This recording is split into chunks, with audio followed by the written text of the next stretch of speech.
East Carolina's year in and year out got a very, very good ball club, so I think it speaks to the level of play that we played with this weekend, the fact that we were able to sweep all three ball games. The thing I was impressed about our club the most was the fact that all weekend the defensive intensity that we played with was pretty special. The fact that we didn't have an error in all three ball games. You know, if you throw strikes like we did on the mound and you handle the ball defensively like we did, you're gonna have a chance to win every ball game you're in. And certainly this ball game, the third inning, we were able to capitalize on some things, get some stolen bases, get guys in runners in scoring position, and be a little bit more opportunistic maybe in that inning than we were yesterday.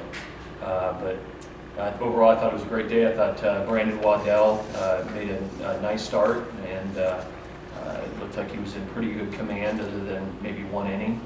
And Whit Mayberry was outstanding out of the bullpen and really just didn't give him a chance to breathe and get anything going. So, when you went back and looked at last season, were you happy with the defense? Was it up to your standards that the program had set? Well, I'll tell you, I last year defensively on our infield, I thought that if we wanted to be a championship club, that we would need to be better on our infield this year than we were last year. And so far we're 7 games into the season. We're playing some pretty darn good defense. Obviously, we've got outfielders that can really run down the ball. 3 athletic guys out there. I think we've got a good core of catchers behind the plate that do a nice job. And so far 7 games in, it looks like our infield defense has improved. So, I think if you want to be a championship ball club, obviously it starts on the mound, but tied into that is playing really good infield defense, and I like what I've seen these first 7 games. Speaking of defense, the Priest today, you put him at third. Yeah. Seemed to play that spot pretty well. Were you pretty impressed? What went into that decision, and pretty impressed by how it played out? Well, I like John. I like John as a player. The challenging part that we have is we have a lot of good players, and it's tough to get everybody in there. But I felt it was time to give John his first start, and he's been a good soldier in this program, and has done a nice job and worked really hard, and certainly he earned it today. He had 2 nice hits and handled a lot of balls at third base, and he looked like he'd been playing there his whole life. So I think it gives us a good option. When did you start using him at third a little bit? I know he was kind of a middle infield guy. Yeah, we've sprinkled him in there in the preseason. He spent half his time at second, half his time at third base. I believe he played a little bit of third base this summer up in the Northwoods League. But he certainly handled the position really well today. Matt Theis raised his average to 353 today a lot. Is he one of the more natural hitters you've had here? I tell you, I think Matt Theis has a chance to be a pretty special hitter. He's got a powerful left-handed swing. He showed today that he can make some adjustments on what pitchers are trying to do to him.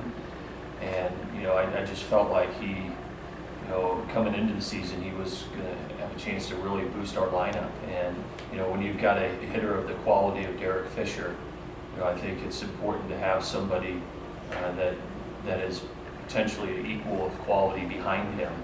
And Matt certainly has shown that today. And, I think that he's going to do some really great things for us this year. They were both involved in that play in the early innings at second base. Why did they send, I think it was Fisher, why did they send him back to second? Yeah, it's just interference play. Yeah, it's just the way that the rule is. It's the way the rule reads. Matt, unfortunately, he slid out at the baseline, and you can't do that in college baseball. You can do it in professional baseball, but in college baseball, you're required to slide right into the base, and he slid out of the base. The kid's, he's playing hard. He's a young player, he's playing hard, but I hated to see their guy go down because he's a good player. But that's what the ruling is.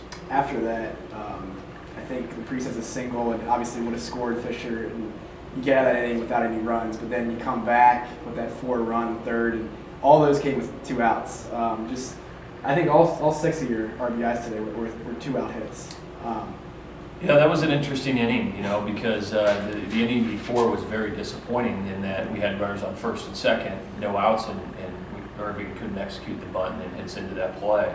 But certainly we responded and saw something that we were able to capitalize on. I believe maybe we had 3 stolen bases that inning, and we just kept able to get a guy on and then get him to scoring position with the stolen base. So, the fact that it came with 2 outs, I'd love to see. We were playing at William & Mary the other night, and we scored a number of runs with 2 outs, and we didn't give the inning away. I think sometimes you might score 1 or 2 runs and you think, okay, well that's pretty good this inning. You have an opportunity to continue to tack on, and certainly we did it that inning.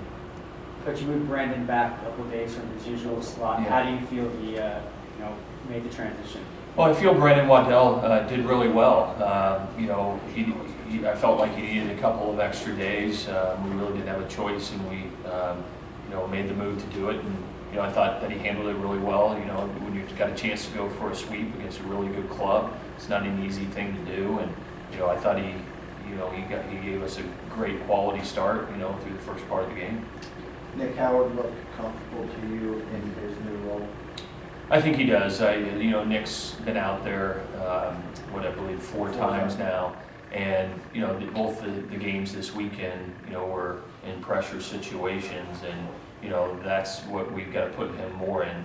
So anytime right now that the game's close at the end, he's going to be in there, and I think there's still potential to put him in, as early as the 7th inning if we need to. But right now it's working out that Whit Mayberry's doing a nice job. Connor Jones is doing a nice job. David Rosenberger to hopefully get it to him tonight. Let's get one more. Moving Cogswell to 2 holes, is that something just kind of get him going a little bit? I just know that Mike Pappy led off last year for the back part of the year, and he did such a nice job.